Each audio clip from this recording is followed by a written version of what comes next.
Brian, it's Q4. Mm-hmm. It's Q4 2023. I don't know if people realize this, but the year's like 90 days for being over. And there's a lot of folks that are, frankly, not focused. And the year got away from them. What kind of advice do we have for folks that need to realize that there's a lot of opportunity coming, but they got to get ready? They got to stop being distracted. What do you think? I think where you set this is the correct place for us to go. We're talking about focus, eliminating distractions. The catalyst to all of that, in my opinion, is that device we hold in our hand every day and what are we consuming from it, right? So the first thing that I think many people need to do, and I've also adopted this in my practice, is you need to look at who are you following on social media, because that's more than likely what you're consuming the most of on a day in and day out basis. That's either feeding the future that you want to create for yourself, or it's constantly having you reliving this past over and over again. And so I will audit, like, who am I consuming and what am I consuming? And really have to have a come to Jesus conversation with myself of, is this really helping me fulfill what I say I want to do in life? Or is this keeping me just feeling comforted and distracted in the moment?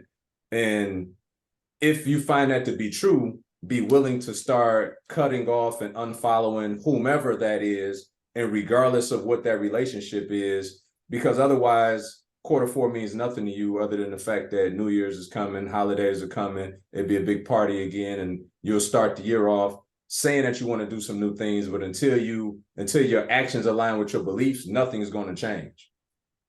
Oh, dude, I think this is such a huge thing. It was probably 3 or 4 months ago. I got in this this is personal, right? There's some people I were following as I was growing my footprint because I've historically respected them. Mm-hmm. And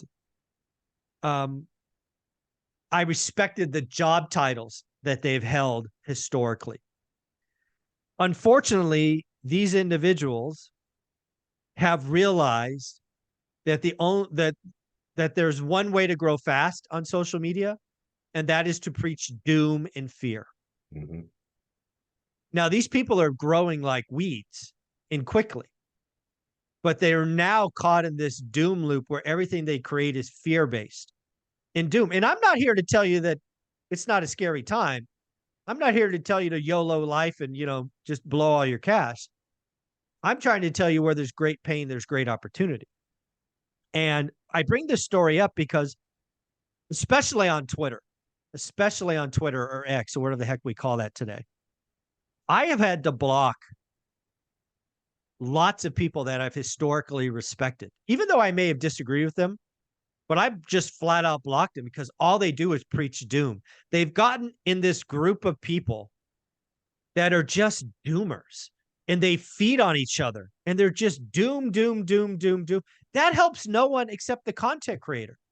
Yeah. I blocked them starting 3 months ago, Brian, and my feed is just positive. Folks, look yourself in the mirror. If you look at your device and you're upset, afraid, disappointed, you feel inferior, own your stuff. That's on you. You can block these people that are making you feel bad.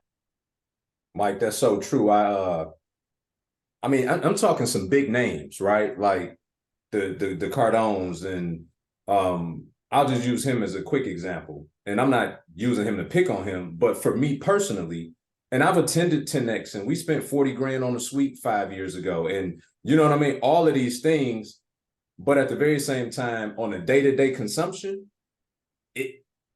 it's like, for me, it almost feels like eating a bunch of junk food sometimes.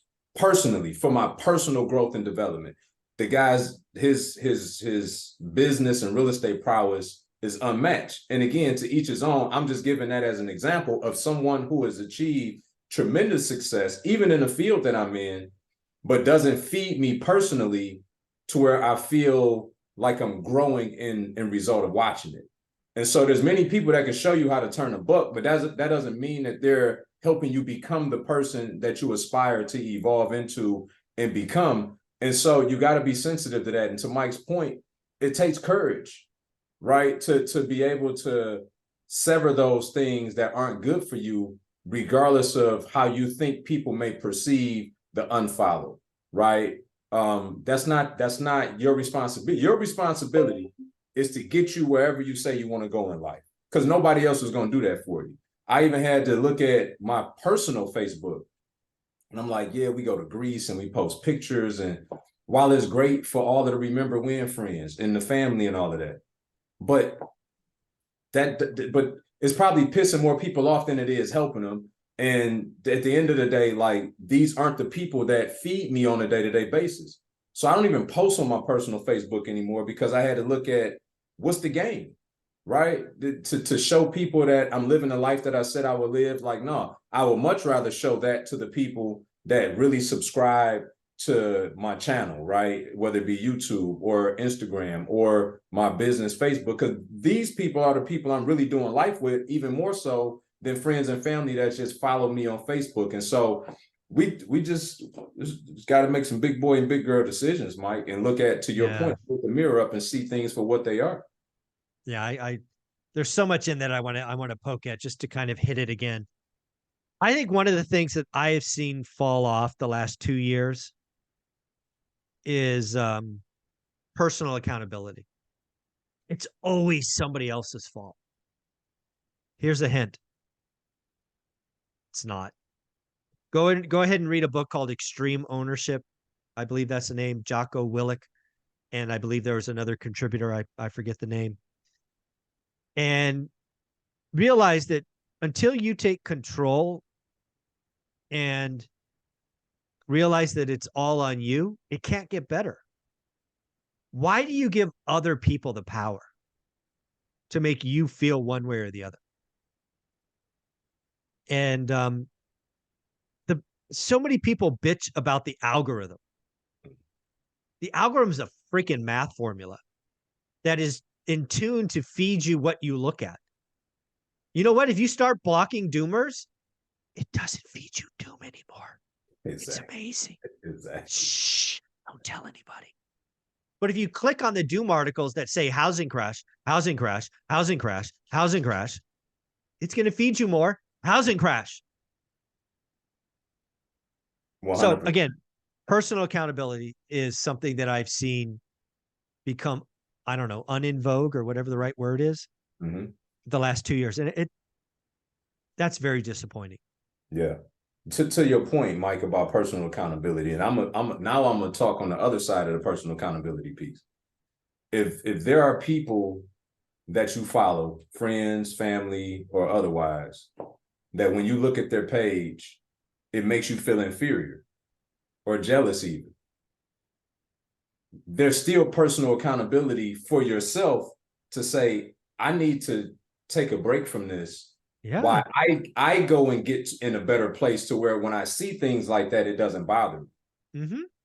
Because otherwise you're glutton for punishment. Like, why show up, just kick yourself every single day looking at something that is not necessarily their fault? Like in this particular case, this is something where you got to go do the work, right? As Mike always talks about, to get yourself in a better position to where when you see those things, they don't bother you anymore. And as a matter of fact, you can celebrate them because you feel better about where you are in life now. And so, but here's what happens when you don't do that and you watch that every day. Believe it or not, subconsciously, it's discouraging you for going to do the work, because you feel like if you use that as a measuring stick, that you're never going to measure up. So you just keep going into your default.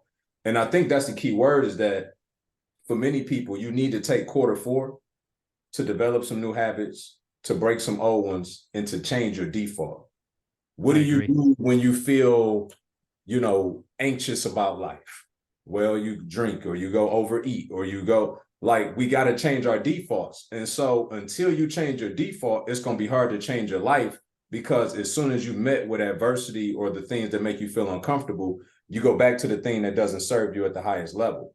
And so I think more than anything, as people started to go through Q4, they started to think about, what are the things that are really going to move the needle for me and double down on those things, and everything else, start getting rid of it now. Yeah, right. If we're going to be going into an interesting 2024, 2024 is going to be like no other year the last 5 years. And if you've been in the game 5 years, 2024 is going to be interesting. And you don't get ready in 2024. You better be ready. So focus, take some personal ownership, cut out the noise, the negativity. Yeah, it's going to be scary. But again, where there's great opportunity or where there's great pain, there's great opportunity. And I believe in you. Brian believes in you. But if you don't believe in you, can't help you. Can't help you. Brian, where can they find you? Closing thoughts. You can find me at Brian Adamson Official, YouTube, Instagram, everywhere. My closing thoughts is this, and I don't know if it's too early to say, Mike, but I just feel led to. Don't go out and start buying Christmas gifts and figuring out your holiday stuff. Like, please, please, if you're somebody that really want to change your life, you're going to have to resist everything that's to come on the consumer spending side over these next few months. You're going to have to be able to just not do it flat out. You're just not going to be able to do that stuff if you want to have a different 2024. And it may be unpopular. And if it's the children, that's not even good enough justification. You need to explain to them what's real. I think that's another problem with parents, is trying to create this facade of what it's not. No, be honest with your children. Look, this year I can't do this because I'm trying to set up a life that we can do this all the time, and we don't have to wait until the time of year where everybody else tells us to do it. And so before I get on my rant, Mike, I'll leave it there. Like, you got to do something different with these next 3 months than you ever have before in your life. Folks, if you haven't heard, Brian Anderson will be speaking at the event February 17th, 18th in Las Vegas. There are some tickets left, $199. Brian and 11 other amazing millionaires and go-givers and contributors will be there. Hope to see you there. Brian, thank you so much. Thanks, Mike.